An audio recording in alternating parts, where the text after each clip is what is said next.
欢迎电视机前的观众朋友走进天津卫视的大型情感节目《爱情保卫战》。来看看今天请到的几位情感导师是谁？他们是青年作家文吉尔老师，欢迎；情感导师严品红老师，欢迎；情感导师曲薇老师，欢迎；情感导师陆琪老师，欢迎。来了解一下这对的基本情况，请看。我们在一起5年，我们曾经分过手，和好之后我们的问题越来越多，他对我变得不走心了。他太霸道了，什么都想管着我，总让我按照他的想法来做事，我没有一点自由。我觉得他总有优越感，而且在他心里面面子比我重要，他还躺平不上进，我的压力太大了。他太矫情了，总是抓住点小事不放，我们总是吵架，我不想再过每天争吵的日子。有请这对情侣，有请。男嘉宾郭先生24岁，来自广东，桌游店员工；女嘉宾潘女士25岁，来自广东，职员。有请两位，有请。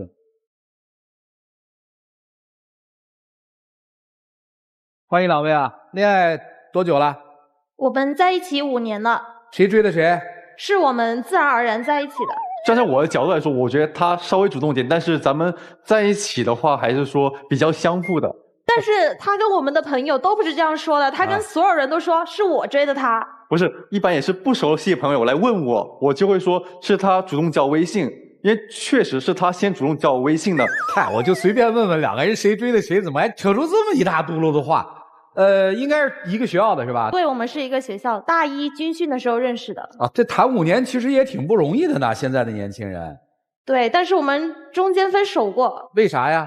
就是毕业那年，我找到了一份不错的工作，当时我就从深圳回到广州，回到我家那边上班了。然后我就会跟他分享我的新工作，我的日常。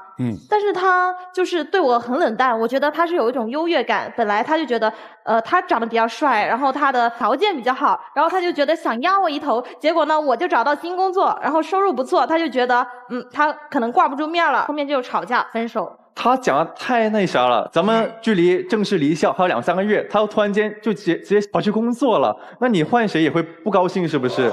所以我当时肯定不乐意，他觉得我冷淡，然后后面也经常吵架嘛，为这种事情，然后就分手了呗。他毕业去了广州了是吧？工作？对，他自个家那边。那你呢？我还在学校，我是等到正式可以离校了我才走的，回自己老家那边工作。你老家是哪儿？江门。分手了？谁提的？算是他提的吧。当时跟他吵太僵了，刚毕业对吧？回自己老家待一会儿，那为什么你的舍友都会跑来广州这边找工作找机会，但是你非要回你的老家？都在广东也不远了，是不是？又不是说。但是他们女朋友都不在广州的，他们也过去。那我在广州，你把我当什么？那广州是你家，你回广州不正常吗？我所以你就没有规划我们的未来，我们未来算什么呢？我们在一起3-4年了。不吵。总而言之，那个时候分手是有道理的。你看，分了之后怎么又复合了呢？大概分了5个多月吧。哦，分了5个多月。对，他给我打电话说。他爸爸想让他去澳洲留学，他妈妈不愿意。他妈妈说，如果你要去澳洲，我们就断绝母子关系。他就很纠结，因为平时他就是一个没什么能力的人，我觉得他去了澳洲也没什么前途嘛。然后当时我心里面私心不想让他去澳洲，我就跟他说，那你别去了，说软话，然后要跟他复合。后面他同意了，我们就又在一起了。然后我就开车把他从江门接到广州，给他找了房子。当时他没什么钱。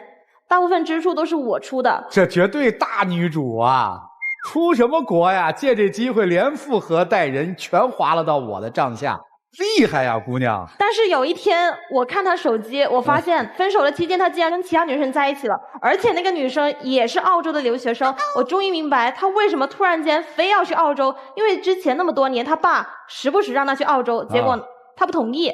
然后我就才知道，原来是要跟那个女生双宿双飞才这样子的。不是，跟那个女生关系不大，主要平常都是我爸一直喊我过去那边，但我一直拒绝，因为当时在国内上学嘛。那为什么这么巧，就在我们分手，你跟他好上的时间，你要去澳洲吗？你前面也说，你这不是无缝我没衔接的方向行为吗？你承认吗？我爸刚好叫我过去，当时也毕业了，我确实是没有方向嘛，也迷茫。那他叫我过去，那我想去外面世界看看。那跟那个女生。也是咱们正儿八经分手之后。我觉得你没有尊重我们在一起4年的感情，为什么我们一分手你没1-2个月就跟别人在一起了？你是无缝衔接的行为。我觉得这种东西没标准的吧，不可能说他标准是1年还是2年才允许去谈下一段。不吵了，太可爱了。反正就是知道真相就有点后悔，我是吧觉得他就是故意隐瞒我的。但是你还翻我手机，你也不尊重我吧？你平时也老爱翻我手机了。你说你看跟异性聊天就算了，你看我兄弟的，看我跟我舍友聊天，老爱翻了。我什么时候才开始看你的手机？是因为我们复合之后，我觉得没有安全感。我觉得你在区别对待，你对那个女生比对我好。我们在一起那么多年，你对我一个520都没有转过，跟他在一起几个月你就给他转520红包，什么意思？那主要我跟你谈的时候都是上学时期，钱也就那么点。那我们现在毕业1年多了，你没给我转啊？你知道我很在意这件事情，你宁愿把你的钱拿去买1000多的模型玩具，你都不愿意给我转520红包。因为当时我跟他谈好，本来想着出国，后面又不出，跟他闹掰了，又跟着你来广州了，跟他闹掰了。所以你把责任推到我身上是吗？不是，我也没爱提这个事情，是不是？你不提我也不会提。那来到广州一开始也没多少闲钱，那我有闲钱我肯定会转的，而且这是一个形式，对不对？形式呢？你跟他在一起几个月，在微博、小红书还有很多社交软件发你们秀恩爱的记录，但我呢，我没有。不是，首先你也该了解我一直都不爱在一些乱七八糟的平台去秀恩爱这些，我觉得很奇怪，很幼稚。但是你做了呀，如果你在意我，为什么不发我们的动态呢？为什么我跟那个女生哦谈说会发？因为她强迫我，我不爱干这个事情，她就非要逼着我，非得去发这种东西。那他逼你可以，我逼你不行吗？那所以也跟他分手了呀，因为他老爱强迫我做自己不喜欢的事情。那你也想成为第二个他吗？你看这个逻辑自洽回来了啊！但是为什么他不舒服的时候，你可以给他买暖宝宝？姑娘，你老跟那个比什么呀？有什么可比性啊？因为我觉得我现在很没有安全感，跟他重新在一起，我们失而复得的爱情，他不仅没有好好珍惜，还对我越来越差。我珍惜啊，哪来不珍惜？连我不舒服你都没有主动关心我，你对别人就会这样子。有疏忽，这个我承认，但不能说你完全不关心吧？哎，我问一句啊，就是你们俩复合，是你从那个女生手里把她抢回来了呢，不是还是那时候他认为是，他认为是抢不是回来没有抢？就那个时候你和那个女生分手了吗？分了，肯定是分了。不是，你和那个女生不是也没谈多久吗？对，没谈多久。那为什么分啊？就是他都不去了，还谈啥呀？这是其中一个小原因吧，主要还是也不合适。不合适是因为他去不了澳洲了，所以才分手。你看，都是你揣测出来的呀。什么揣测？这是真的。哦，好。而且你对我一点都不走心，就是他上一家公司不给他发工资，然后我们去劳动仲裁，然后他每一步准备证据，然后开庭准备的话术都是我教他的，都是我用本子给他写好拟好的。然后呢，他顺利拿到了赔偿，然后几个月之后到我劳动仲裁了，然后我让他把一段语音录到光盘里面去，就这么简单的一件事情，他不去做就算了，他还发脾气，他跟我说你的事情我不想知道，你只要告诉我怎么做就行了。这句话我确实是有说，当时是跟你吵得急眼了，我才说这气话。他每天给我发10几条语音，几十个字，就那么几个字是重点。但我确实很难找出他想表达的重点，听得特别费劲。我给他发语音是为什么？我给他发语音是因为我跟他说把语音录到光盘里面，他不愿意，他推3阻4，他应该在玩游戏什么的，他就说这个事情很重要吗？我就开始跟他解释很重要很重要，结果他就不愿意听，然后不愿意做。为什么你的事？请问为什么你的事是天大的事，我的事什么都不是呢？哪来的优越感呢？我没有不重视，天天在家里放皇帝，这女生这个特别有味道啊，很有意思。我觉得她不好好说话，听得我很不舒服。有时候我就忍不住去回怼她。对，我就说那个非常挑衅。但是我发现你一个特点，姑娘，你跟他所有的关系都是靠比较得来的。就是你要不拿一参照物，你们俩好像之间没啥。行了，不走心这事儿我们听明白了。还有什么事儿？还有就是，我觉得他躺平、不努力、不上进。之前我让他去找工作，他答应了，然后去做简历嘛。结果他 A4 纸的简历里面有一半是空白的，我给他发了很多别的模板，他不去看，他拿着空白的简历去应聘，结果就没有找到工作。然后他还很不耐烦，他觉得都是别人的问题，跟他自己没关系。我没说是别人的问题，因为当时刚出学校，确实没什么经验，我确实不知道该怎么写这个简历。现在有没有工作？现在有。然后他当时确实给我写了，但是网上那些他教程我觉得太虚了，我就写不下手。不想那么虚是吧？对，他就是懒的，他看都没看，他点开都没点开，懒的，他就是想躺平，因为他现在的工作是他以前大学的兼职，他就觉得这个工作挺轻松的，不用上什么班，然后天天打游戏，他就把那个兼职当成全职。毕业了1年多了，他也没有想过我们未来以后要怎么走。每当我问起他就在那发脾气，他说什么如果你觉得我浪费你的青春，那你就跟我分手。他这样子跟我说。就他太步步紧逼了，有些问题给我很大的压力。那你觉得什么时候才能结婚？就我认为至少得有个稳定体面的工作吧。我现在不是躺平。那你去找啊，你没有去找过。我会找，但我目前我觉得刚毕业嘛，先做一下自己喜欢的事情。那我是不是给了你时间？毕业到现在1年多了，给了你1年多时间，你还不够吗？你还没有规划吗？我会规划的，我尽快。这句话我听了几十次了。天哪，太厉害了，这姑娘太厉害。我翻译一下给你听啊。打算什么时候娶我？我觉得好歹3年吧。小 Z， 你知道什么条件我能嫁给你吗？哦，知道啊，说说看。就有车有房，有稳定的工作，3年你就能达到这些了？靠自己真不好说。他每次的答案都不一样，有时候就说3、5年吧，有时候就说不知道。然后我也从来没有要过要车要房，我就觉得有感情也是能结婚的，但是他连这个都不愿意，就是规划一下，我觉得很寒心。哦，广州是你家是吧？对。你家人见过他吗？我妈知道他，见过一次，他把我的车撞了的时候见的。不算正式见面。对，不正式。你妈对他什么印象？就是觉得可能不太努力吧。就看一眼就知道不努力了。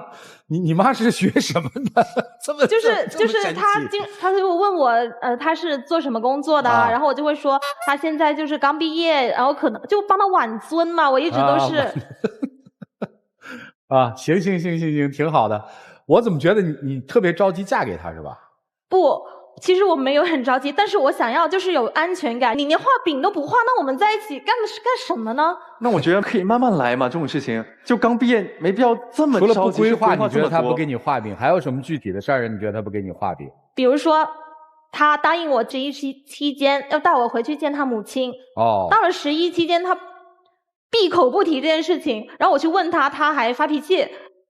我就觉得你做不到，你就不要承诺。这不是我想承诺，是他逼问我的，你懂吧？他每天追问我什么时候可以带我回去见一下家长什么之类的问题，都是他一直逼我，要我必须给出他一个时间。那我现在工作也不是说特别稳定，怎么好意思往家里面待呢，是吧？那家里人的思想我也知道，他肯定觉得你都不成熟，啥也没有，你凭啥这么着急想这些问题呢？是不是？家里人肯定是觉得不靠谱的嘛。我也不好意思。那我有没有跟你说过？我知道你现在给不出时间，其实我心里是知道你给不出时间的。那你总得有一个规划。我不要你现在带我回去，但是呢，你就是莫名其妙的承诺了11期间要带我回去，结果没有做到。不是我莫名其妙的承诺，是你逼问我。那我让你承诺什么你就承诺什么吗？我让你说什么你就说什么吗？那我逃避得到的结果还是你不停的逼问我呀。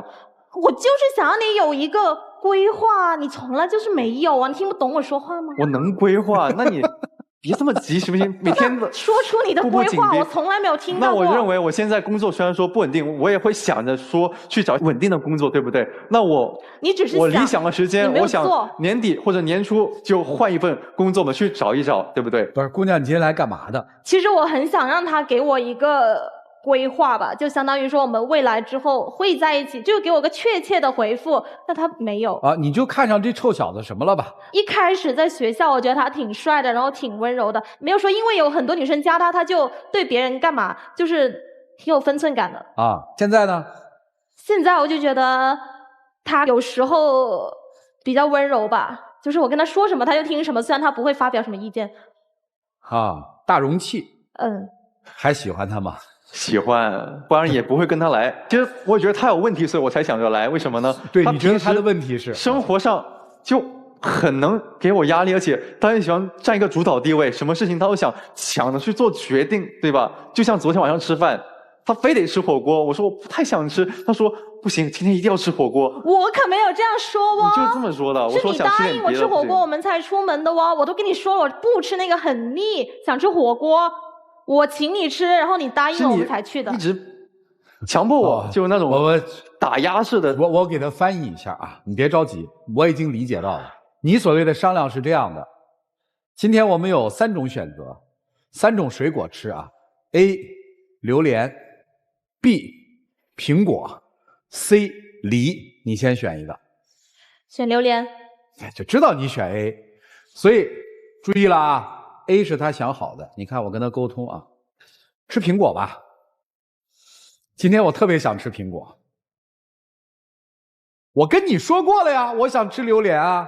你对我客气，对他肯定是这样，这是商量吗，姑娘？你没有发现他所说的规划也是一样的吗？你内心是有一个预设的，没有达到这个预设的时候，你就认为他没有在做，是不是？你们俩是商量吗？但是我们一般吃饭是他吃一顿他想吃的，我吃一顿我想吃的，但是更多时候那叫规则。他现在说的是他没有感觉到你跟他商量。我再翻译直接一点，就是不被尊重嘛，话语权小嘛。他是不是很强势？对，他要做的事情基本都得去做，是吧？但是有时候我真的是不得不强势，比如我跟他出去吃饭，我让他叫一下服务员倒点水倒点汤，他不愿意，他说他不敢跟服务员说话，什么都让我去，我就很烦，为什么所有东西都要我去交涉呢？就是像我在照顾他。不是，你不知道有些人就这种性格吗？他的人格就是这样的。你喜欢的不就是这个吗？按你刚才给他的标准，他温柔对吧？他是温柔的是吧？他能听你絮叨，这是你的原话对吧？絮叨大概不是，他愿意听你的。我跟你说，你要碰到一个往那儿一坐，菜单拿起来就点菜的男人，往那儿一坐，服务员过来把茶给我倒好的男人，吃完饭以后服务员过来把单给我结了的男人，今天直接给你带到一个什么地方就摁在你吃的男人，那种男人你会喜欢吗？对吧？那么厉害，哎，这个厉害还是澳洲那个厉害？这个这是一把刀子，我只是要给你预个警。你比那个还厉害，但是人家在做出终极选择的时候，人家选择的是你，所以这事儿就让它过去，不要老提了，好吗？你活得放松一点，听听老师们怎么说吧。让我们一起进入丘比特问卷。你如果想给男孩当妈，你是会倒霉的。他就是一个大孩子，就你妈味儿太重了。你还担心他找不找工作，你还担心他有没有靠谱的生活来源，人家自己都不担心，你担心他干啥呢？你现在一个月多少钱？9000多吧。你先让自己一个月赚18000之后，你再来看看，你还看不看得上这个男人？这很简单，因为谈恋爱这个东西是需要物质基础的，只要你走出学校，你踏入社会了，你所有东西都是要花钱的，恋爱是有成本的，它是有经济成本的。你现在觉得喜欢他，你养他1年，你试试，立刻对这个人祛魅。女孩千万不要自己骗自己，他为什么能够那么短的时间跟别人在一起？很简单，那个人有你身上没有的新鲜感，往往就是在一个前任那儿受打压了很久，那么这个人他遇到一个新人的时候，他身上一定有某种特质是填补他前任没有的。他能回来找你，可能是因为感情深，但是他也是真实的喜欢上别人过的。不要去幻想自己的对象有多么的喜欢自己。我现在没有觉得你多喜欢他，你只是不甘心。你只是觉得这个人你在他曾经上付出了这么多，但是为什么别人跟他相处2-3天就能够得到你曾经想要但是得不到的东西？我告诉你，他不会给你回应。你越是这样，他越不会给你回应。就你热一个人，你是热不来的，你就凉着他，凉久了，你把他忘了，他自然也就回来了。就是好好的赚钱，多出去社交，交交新朋友，看看不一样的风景。这个世界上的男生不是只有这一款。那么男生，我想跟你说的是，就是他对你有一个标准，他要求你什么时候达到什么样的阶段，他要求你毕业之后多久你就要找到工作，你找到工作多久之后你就要升职加薪，完了你以后可能还得干副业，你要赚到多少钱才可以达到他的诉求来赚钱养家，这些都是标准。因为他就是一个很有程式化的人，她人生的每一步，她是一个很有规划性的女生，但你不是，你是一个活在当下及时行乐的人。你不会去想说我要把未来的压力放在现在就去考虑，你觉得我还可以体验生活，我还年少，你不要觉得他没主见。我跟你讲，这个男孩有主见的很，你催他，没有主见的人是一催他你就会动的，他很有主见，这样的人其实跟你的性格是不符合的，不适合你。在这段感情里面，你真正要跟他学习的是如何喜欢你自己，因为只有一个足够喜欢自己的人才有资格去操别人的心。谢谢。你们这次复合多久了？1年多了。其实我想告诉你一个真相，姑娘，你已经不喜欢他了。你能跟他复合，他也能跟你复合，是因为在你们大学那段过往当中残留的情感，然后在一个偶然的契机，你们又重新走到了一起。但是在这次重逢之后，你没有一天是满意的。这个不满意的背后，其实你要问问自己，不满意的是什么？因为你已经看不上他了呀。在你从大学进入社会之后，你的身份角色发生了变化之后，他不是再能够适配你的那个可可爱爱、长得不错的小男生了。那你干嘛不接受这个事实呢？你也没有错呀，你是曾经爱过他，喜欢过他，但今天你不喜欢他了呀，人不能变吗？结了婚，如果两个人不是真心相爱，彼此伤害，我们即便是爱情保卫战，也不会不支持离婚的。那何苦你们一段爱情呢？所以我想给你的建议就是，你去正视你对他的这份感情，没啥对错，也没啥浪费青春，你已经有结果了，爱过一场，就分道扬镳了嘛。我觉得你要做的是这件事情。男生，我觉得你确实没有什么爱的能力。一个真的能够放弃自己在家乡养尊处优的生活，为了一段爱而奔赴的男生，是要做好十足的准备的。他是要有自己的规划，他才会有勇气去做这个事儿。我只能认为，你来到广州陪着他，不过是任性随心所欲而已。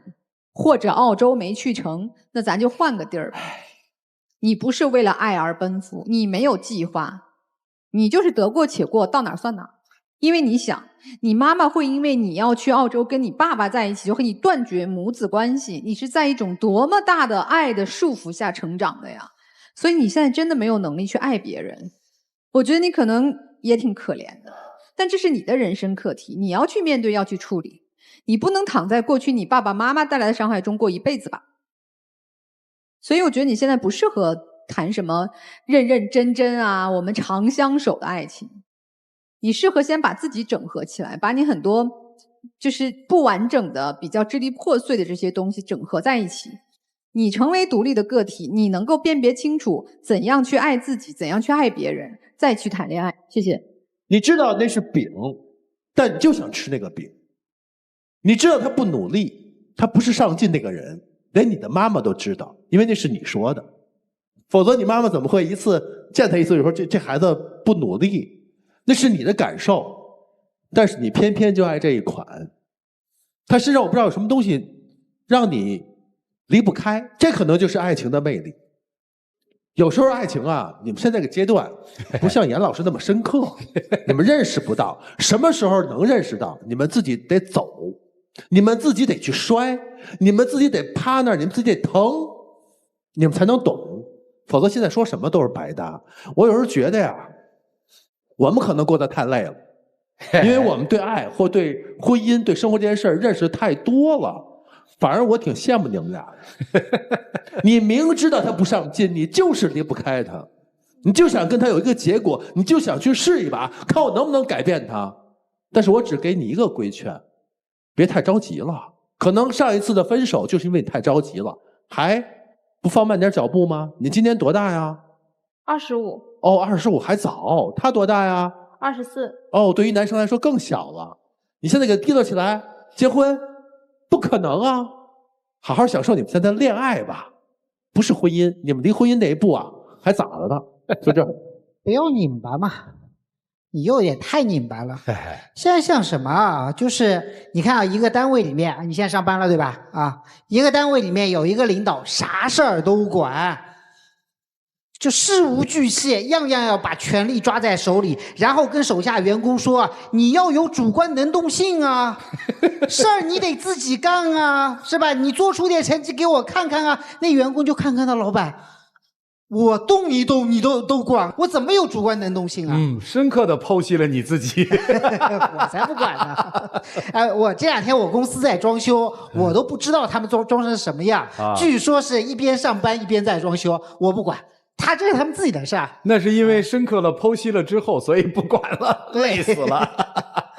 能理解我说的话吗？就你是什么？你是园丁式的女友，他有一个园丁式的妈妈，你们是一类人。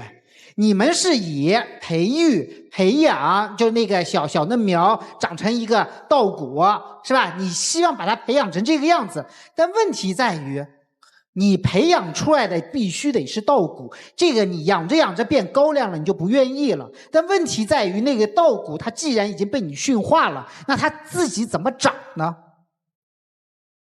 它没有那个野外生存能力了，对不对？你说你不浇水，不给它施肥，它自己能长吗？它长不了了。为什么？它被你驯化了嘛。既然你选择了当园丁式的女友，你把它给驯化了，那所有事你都管了呀。是应该你告诉他有什么规划吗？他凭什么告诉你有什么规划？是不是这个道理？你自己琢磨。他都已经是这样了，你看看他那样，他还能有规划吗？他这辈子都不会有规划了。他这辈子第一个，他唯一反抗过你们的事儿，被你和你他妈两个人深深的给摁灭了。为什么？因为你们有两个敌人，一个是他爸，一个是他另外那个前女友，熄灭了，这堆火没了，那不就完了吗？你们要的就是这堆熄灭了的火，你把它点燃起来干什么？还点得燃吗？点不燃了。接下来你就列一张表，告诉他下一步你应该学点什么东西，然后应该找个什么工作，接下来应该做什么。几年的时候我们就应该订婚，几年的时候我们就应该结婚。订婚的时候要过多少彩礼？你去问一下你妈，你妈那有没有？没有的话，这个钱应该怎么来？你告诉他嘛，这你选的姑娘，路是你选的，不要拧巴。你听了心凉不心凉？还好，挺好啊。所以路都是自己选的。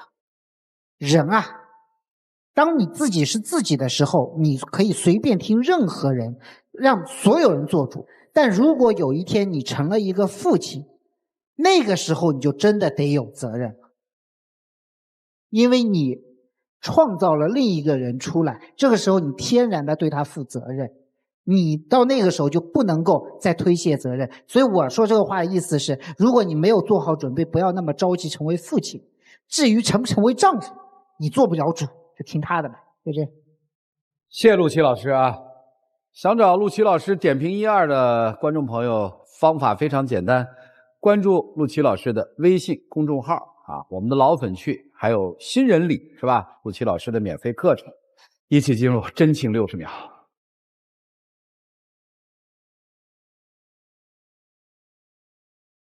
就其实他的一些意见什么的，我愿意接受，但是我觉得咱们就是沟通方式还是什么的比较有问题嘛。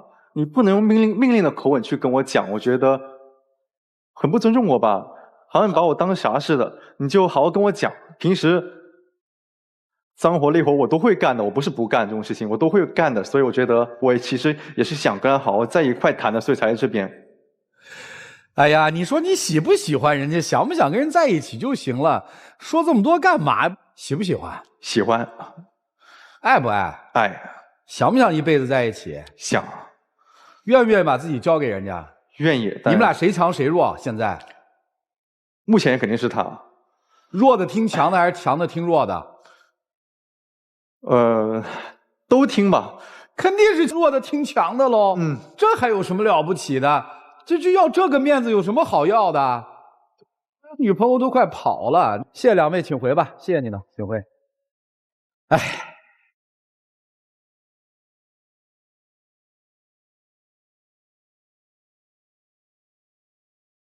接下来做预测啊，会不会双出？我觉得双出。我其实没有不看好这个男生，我觉得他俩很难调整到一个愉快的对等的关系，男出女不出。哦，这肯定双出。其实这个男生他确实是害怕人际关系里面冲突啊，他是真害怕，所以他不喜欢，就他已经被养得弱的不行了。但这个女生所有的人际关系对抗他都不行啊。我觉得女生也做不到一个大女生说来，我收了你，你就听我管理吧，我来给你指挥咱俩的人生，他也不行。真强是文杰老师那种，那真强，哎，对，是吧？所以你看啊，为什么大家会在这里面挺关注、挺关心的，是因为这两个小朋友就是很认真的在谈恋爱。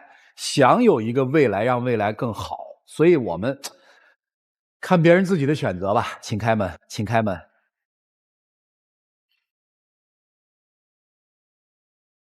好，哎。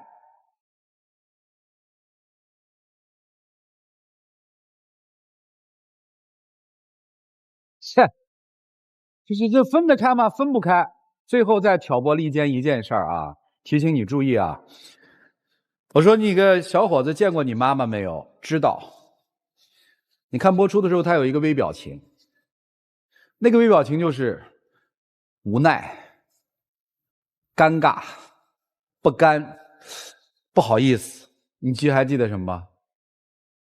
你应该记得你说那句话，他开我的车撞了。为什么在说那句话的时候呈现出那么丰富的一个表情呢？你可能又回到了现实，恋爱就是恋爱，你们好好谈一场恋爱，到最后他成长起来就成长起来，没有成长起来这件事儿其实不后悔的，好不好？要不然你就强力嘛，强力到你去规划它，挺好的，好好谈恋爱吧。来，一起见证这对年轻恋人的浪漫时刻，各位请见证。我的话其实很多事情有点羞于表达吧，但是咱们应该好好沟通很多问题，真的。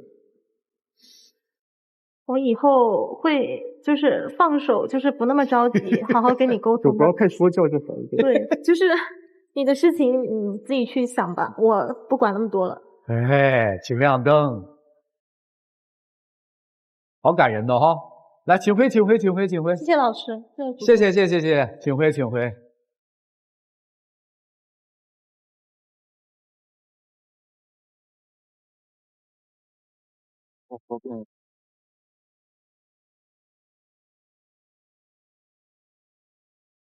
即使成为夫妻，你还是你，他还是他，你们共同的只是那个家。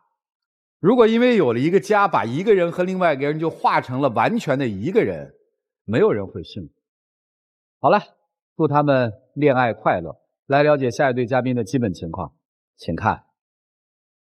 她的前男友要找她复合，她还瞒着我，而且她的态度摇摆不定，我现在搞不清楚她是怎么想的。他总是不信任我，和他在一起我也没有安全感，因为他和异性聊暧昧没有分寸，还恶人先告状。他现在冷落我，不在意我，就是逼着我向他提分手，让我做那个恶人。我俩之间的矛盾其实挺多的，他总是嫌弃我，时不时还吼我，我觉得我俩的感情快走到了尽头。有请这对情侣，有请。男嘉宾小齐28岁，来自黑龙江医美。女嘉宾菲菲25岁，来自河南，保险销售。有请两位，有请。欢迎两位哈。现在都在北京工作是吧？是的。咋认识的呀？就是之前朋友介绍，然后我们就是一起出去玩，感觉她挺漂亮的，大概就是聊了得有1个多月吧，感觉不错，然后我们就在一起。哎，我觉得你是少有的说相识的时候说的比较坦诚的。长得很漂亮，最早的那个萌动不就是因为外貌吗？现在为什么来啊？就是我觉得他最近对我这个态度就比较冷淡冷漠哦。最近见面我们约会就是出去玩次数也比较少啊，我就感觉有点不对劲儿。然后我就是问了他的一个朋友啊，我们都认识嘛，据了解到的情况是他的据了解到的情况啊，他前男友回国了，想跟他就是复合。然后他又对我又冷淡又冷漠，我找他经常他又不出来，我就觉得是不是他有让我就是跟他逼分手的一个想法，让我提分手。哦，你怕他所有的行为背后是逼着你分手？对，所以你今天来这儿问个清楚。对，哦，行，前男友回来了？对，但是我听到他这样说，我真的觉得很冤枉啊！我前男友是回来了，但是我压根儿没有想跟他和好的打算啊！但他老就是揪着这个事儿去说。不是这个，你没有打算的意思是前男友有想复合的打算是吧？对，他是来找过我，但是我直接跟他说了，不可能。老师，他前男友不但回来找他，然后还找他出去吃饭，然后还送就是比较贵重的东西，像什么包啊、首饰这些东西。哦，前男友家里条件比较好，对，富二代嘛。他送是送了，但是我没收啊，我也知道谈恋爱嘛。肯定要保持分寸感，我觉得我能做的我都做到最好了，所以我觉得自己很委屈。哦，那你回应一下，为什么最近对他比较冷淡？对他比较冷淡，我觉得是因为，他对我比较冷淡。比如我们都有认识的朋友嘛，周末一起约着出去玩，他就不去，推三阻四的说忙工作什么的。但是后来我发现他跟别的女人去旅游去了，我知道这件事我特别生气。什么情况？老师，我纠正一下啊，我不是跟别的女的去旅游，我是因为出差好吗？出差为什么要跟女的一块儿去呢？那我的她不是客户你同事。肯定是80%都是女的。是这样，老师，我就是属于医美行业嘛，接触的这些都基本都是女的为主。然后正好就是赶上那个客户，然后也是算我一个非常大的一个客户。他最近就是心情不是特别好，就是想散心，来北京就是找我，就这种。再说也不是去旅游，就是在北京周边嘛。他考虑我的感受了吗？拒绝我跟别人去。我觉得一点都没有考虑我的感受。我没跟他说，就是怕他知道之后总因为这事儿跟我去就是闹。那你不说就不对嘛，说了就没事儿了嘛。那你像他跟他前男友找他回来吃饭要送礼物，他也没跟我说呀。那你咋知道的呢？他拿了回礼物了吗？就是比较贵重那些东西。他不是说没收吗？他是给人退回去了。哦，行，好，现在明白了。这个心结一说就说开了吗？但是我还是觉得很不能释怀。我还是看他那个手机相册，看到他跟别人的合照，那举止很亲密，我很吃醋，我接受不了。就你们这行业真需要这样？不是很亲密，老师，就是他有点夸大其词了。而且我之所以这么做，不都是因为他？不是。你这么做怎么是因为他呢？是这样，老师，就是我俩处1年多了，就是有结婚的打算。我的想法就是因为老家不是北京的嘛，就是想在北京挣钱，然后回老家去买房。因为我也是独生子嘛。然后后来我们俩沟通，就是他的想法就是想要求在北京买房啊，因为我们工作都是在北京嘛。然后但北京房子又贵，那我肯定我要去努力去挣钱呢，不能接受。对，他工作忙，确实我也理解，我有时候也挺心疼他的。但是我每次想到这件事我就生气，而且你知道他不只是这一次陪那个女生去旅游了，还有他跟女的聊天也特别的暧昧，就夸人家你长得真好看呀，美女，你身材真好，气质真好，我就很接受不了。老师，我觉得他有点无理取闹了。我请教一下曲总啊，是不是每个行业不同，他需要的这个销售的技巧不同？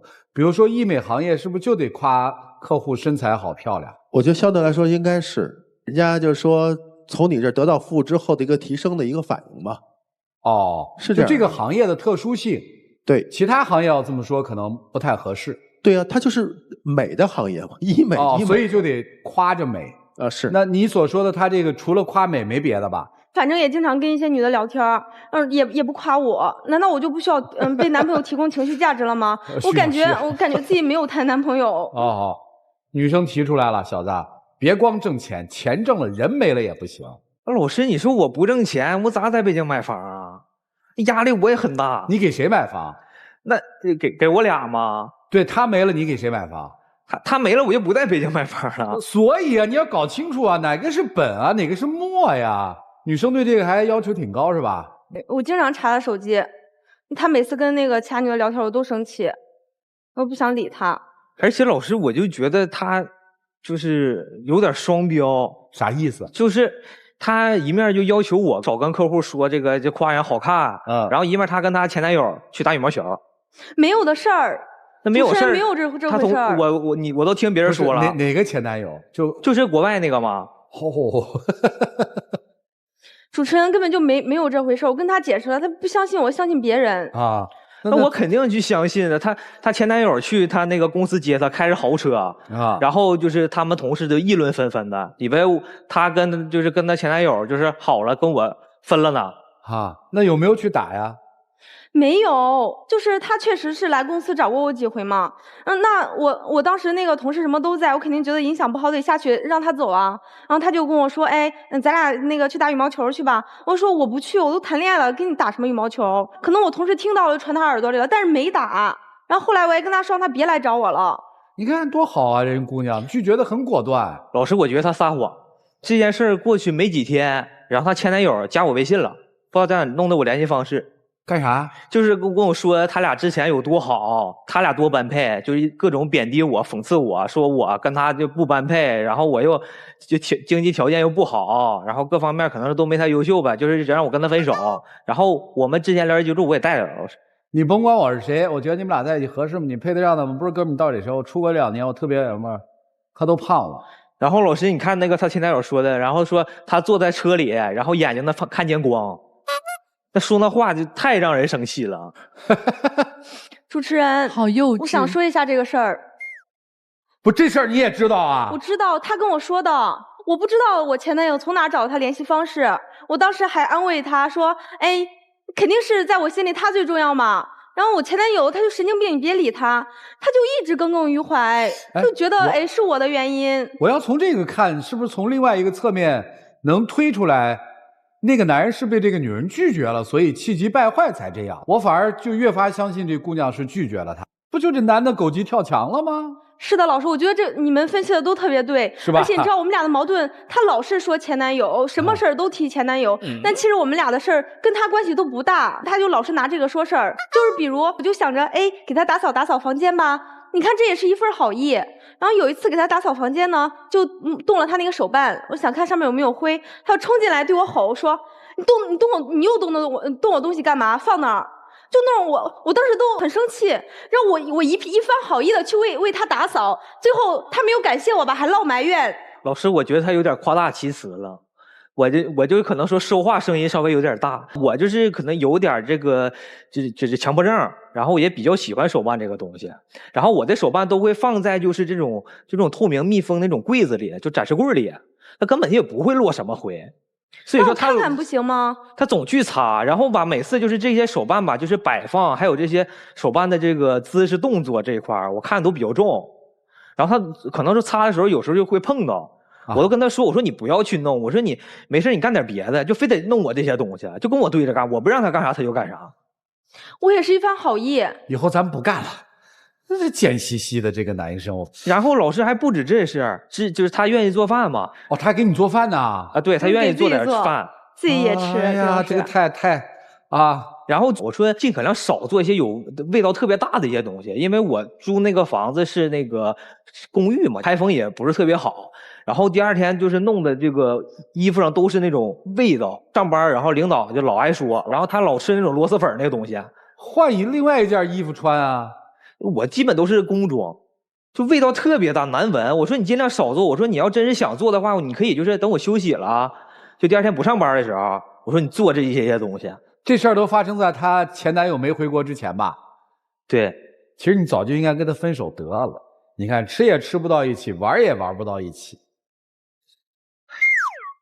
而且怎么谈的恋爱，真是。而且我就是喜欢做点美食，他又挺反对的。而且我们俩不是在一起时间也久了吗？我觉得感情比较稳定了。然后我对这个身材呢也是比较放任嘛，就想着你吃点好吃的，也没有那么多的身材焦虑。然后他就是可能跟客户都是大美女吧，他就说你看你胖的也不注重身材管理，还要求我瘦到95斤。那减肥是你自己说的，我俩在一起1年多，他胖了20多斤，他说他胖了要减肥，然后就是让我督促他。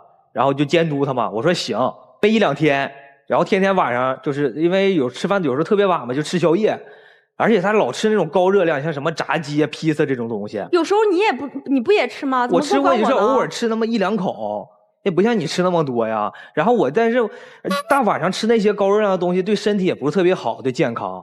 我说你就不要老吃这些东西了。然后他的意思就是我嫌他胖了。那你觉得他胖不胖？还好。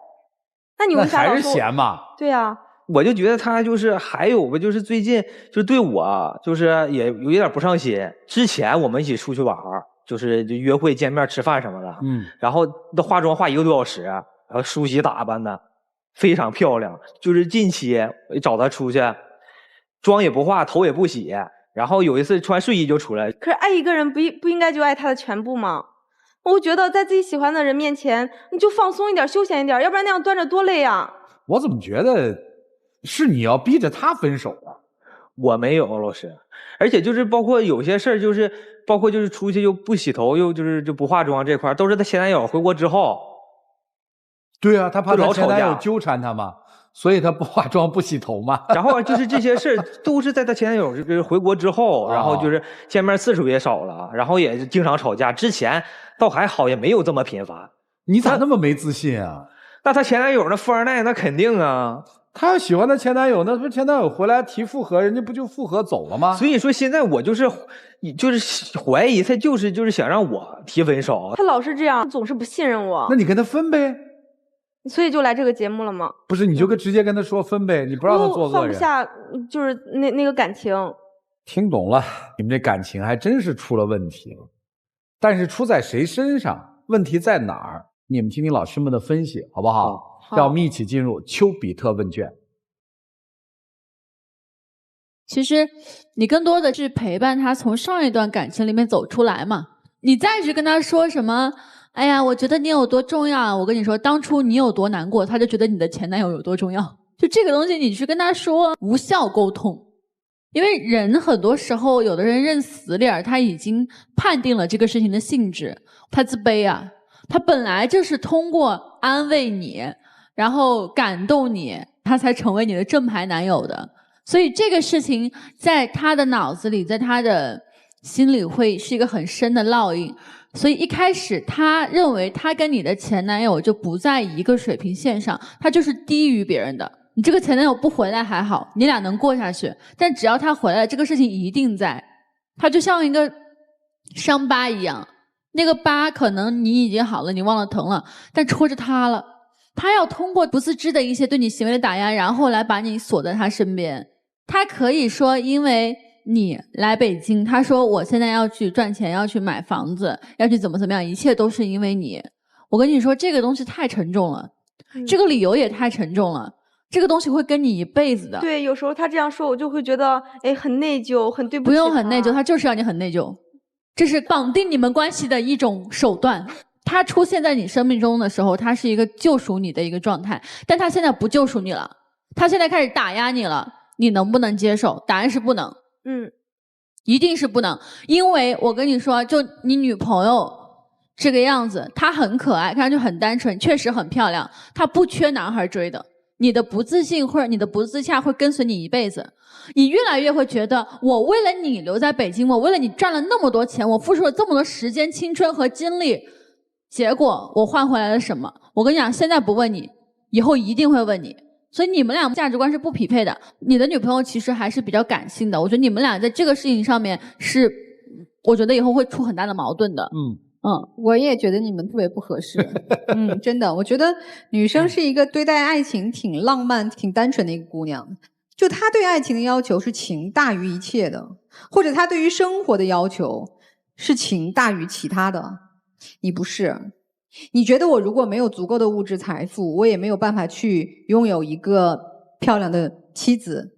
我如果没有足够的晋升空间和晋升的方法，我也没有能力在众多男性的这个竞争市场中拥有一席之地。所以你做任何事情目的性都很强。那女生误以为在她情感困顿的时候，你来到她身边安抚她，这是一份纯粹的爱情。你不计较她那个时候还心碎在上一段情感当中，她认为你是爱她的。其实这只是你追求她的一种，我不能说是技巧吧，就只是你追求她的一个过程。就是你是有目的的，所以你可以用各种各样的方法去赢得她的芳心，而不是她要的纯粹和浪漫。所以你们确实不是一路人。你看你对待工作关系，你说我陪一个女客户，那我陪她旅游，但是我没有告诉我女朋友，怕我女朋友不高兴。其实你也觉得陪这个女客户旅游不是你工作中应当应尽的责任，你也觉得是拿不到台面上来的。但你为了你的目的维护这个大客户，你也要做。他就不会，他不会为了前男友有钱就放弃你，你会哎。所以你俩我觉得真的不是一路人，也没有必要非要特别勉强在一起。你看当生活真正开始落地的时候，你会嫌弃他呀，你嫌弃他做螺蛳粉你不爱吃，搞得你浑身都是味道。就你对他其实就是对一个漂亮女孩子占有欲，还真的不是爱和欣赏她。婚姻不仅仅需要爱，还需要彼此的支持欣赏，彼此的分享。你不嫌我的螺蛳粉臭，我也不嫌你挣的钱少，对不对？好吧。男朋友这事儿啊，它是摆在表面的，背后是什么呢？背后是你们之间的信任出现问题。这种信任反映在各个你们之间的不合适，或者一些矛盾点，有可能也是一件误解。女生坐了你前男友的车了吗？坐了。和他吃饭了吗？吃饭没有单独吃，是和很多朋友们一起。但是你去的时候知道前男友也在，去的时候对不对？好，礼物是收了，退回去了，因为不先收，然后再退，没有当时拒绝。对，当时人多拒绝不了。为什么？因为我朋友起哄，就是说，哎，你是不是没放下呀什么的？我想表明自己放下了。当时你其实这些都是借口。你如果真是这么决绝的话，好多机会就不可能发生的。换成我也很别扭哦。但如果我对你有信任，这不能成为我们之间的矛盾点。我老婆也做过类似的事情，然后呢，她真是瞒着我不知道，被我发现的啊！我看到他们的微信记录了。我说那你为什么不跟我说呢？或者说你带我一起去啊？他说因为人家男的约了好几次，他不得已出面请人吃了一顿饭，吃完就回来。他说为什么不跟你说？因为知道你肯定不开心。我说我是不开心，但这件事就过去了，因为我能理解，因为我们之间有信任。你们现在缺乏这个信任。男生的问题啊，你太看重钱了。我相信你是为了获得这个客户关系去陪他做的一些事情，但你知道这件事情也不能跟他说，所以你就会想他做这些事情也在瞒着我，形成了一种欺骗。前男友有钱是你的错吗？是你们之间感情不够夯实的问题吗？是也不是。女生明显不看重钱，但更看重情谊。你用钱来衡量感情，你冤枉她了。背后是什么？你不够了解她，你对她没有信任。你觉得爱情和金钱摆在一起的时候，换成你就会选择钱。所以啊，这是你们在感情当中价值观不同产生的问题。能不能磨合？能，但是就需要你们真的是包容彼此，真的是向对方最近的一步走不看，抛弃你的金钱观，抛弃你一些没有价值的情感，我们去珍惜自己最应该珍惜的东西就行了。就这样。其实你今天站在台上，你一上台，我刚才在台下我也看到你了，我就觉得长得很好看，非常漂亮。你上台的时候说啊，我进入一段情感之后，我觉得就很稳定，放纵了自己，胖了20斤，这就是你的问题了。你凭什么相信一段感情是永恒的？你凭什么相信一个人是不会变的？你凭什么相信你认识了一个人就是你认识的那个样子的？不要依赖于情感。而且你有没有发现你这个男朋友一直在测试你的底线，他用各种压力测试和顺从测试在测试你的底线，然后他测出来了你是不想分手，你分不了手，所以他现在挺肆无忌惮的。就你前男友那几句话不算什么，是当时他肯定生气，但他一个干销售，他能看不懂这个原因？你应该很清楚，他身边有的是有钱有颜值的姑娘，你在当初是很珍贵，现在就没有那么珍贵。这个时候他就要计较一下，权衡一下，你留在我身边对我来说是有好处还是坏处的？坏处更大，你老看我手机，你影响我赚钱，影响我和其他那些姐姐们之间的关系了，那你的坏处就更大了。那这个时候我就要逼着你分手了。那无非就这件事嘛。如果你今天逆来顺受，你的顺从测试过了，你在他面前我就是个小媳妇儿，我分不了手，你跟谁在一起我都无所谓，他不会跟你分手的。不就这点事儿吗？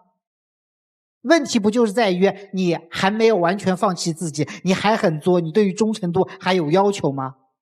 那不就完了吗？那说白了说明了什么？说明你当初看错了这段感情，或者这段感情已经有变化了，有变化就认嘛。至于你，我真的我觉得你太装了，稍微真诚一点啊，就是对于感情稍微真诚一点。毕竟这个姑娘是真心爱过你的，你要愿意在她身边再留半年就再留半年，你要说哎呀我们就实实在在的，你今天就别出来就完了，不是？谢谢陆琪老师啊！有需要陆琪老师帮助的观众朋友，其实方法非常简单，你们可以加陆琪老师的微信公众号，陆琪老师会送课程给你。我一直觉得在这段关系当中没有谁对谁错，你本身做这件事情的时候，我相信你是没有那些想法的。你们俩现在所描述的东西，你所描述的叫不合适，他现在没有用到一个不合适，他现在更多的是依赖性。然后这姑娘我觉得是一个直来直去没什么心思的姑娘，说好听点就是比较单纯，说的不好听点就头脑有点简单，就这个东西是很迷人的，这种迷人远远超过了它所外在的东西。你干这个行业你更知道，所以最初是因为它美，那么现在你喜欢它是什么？我发现你说不出来，是没有用心去感受吗？还是说把更多的注意力放在了所谓的挣钱买房子要娶她回家的这个目的性上来？我不知道啊，我不知道。所以我建议两位是认真的考虑一下。比如说我们还是恋爱关系，我觉得你们就谈着。如果说我们要再往前走，那就一定要慎重。但是我觉得今天你来的特别好，就是你通过老师们的分析，你可能清晰的看到了自己内心的一些东西，以前没有发现，但是今天发现了。女生也就接受嘛，对吧？接受现实嘛。你会主动提出跟他分手吗？啊？不会。不会。所以只要他不离，你绝不弃，是这意思吗？是的。那他离开这个舞台，他可能就会拿出手机来，要跟他的客户姐姐们要去工作了，你接受吗？不接受。那咋办？我也不知道。不知道就意味着我没有办法，我没有办法就意味着我强烈抗议，但是那一方依然我行我素。最后的结果是什么？被迫接受嘛，你自己看你要不要这样的生活，那是你的选择。真诚一点，善待爱你的人，让我们一起进入真情60秒。咱俩在一起，你说长不长吧，说短不短，但是我真的觉得就是两个人没有信任吧，就是互相猜疑，然后也很累。你说让我陪你，但是呢，我工作我也不可能我去不做。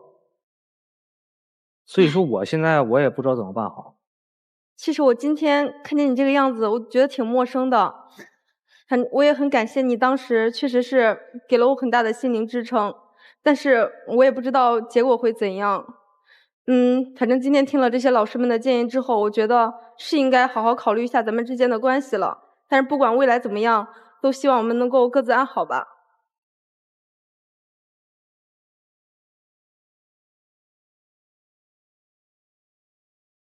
都听出来意思了啊，成年人都了解什么意思。谢谢两位，请回，请回，请回。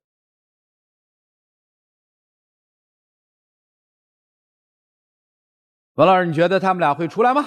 双不出，不出来挺好的。双不出。我是反向指标，你有没有发现我一直是反向指标？我永远博那个最小概率。来，我们看看他们自己作何选择，请开门，请开门。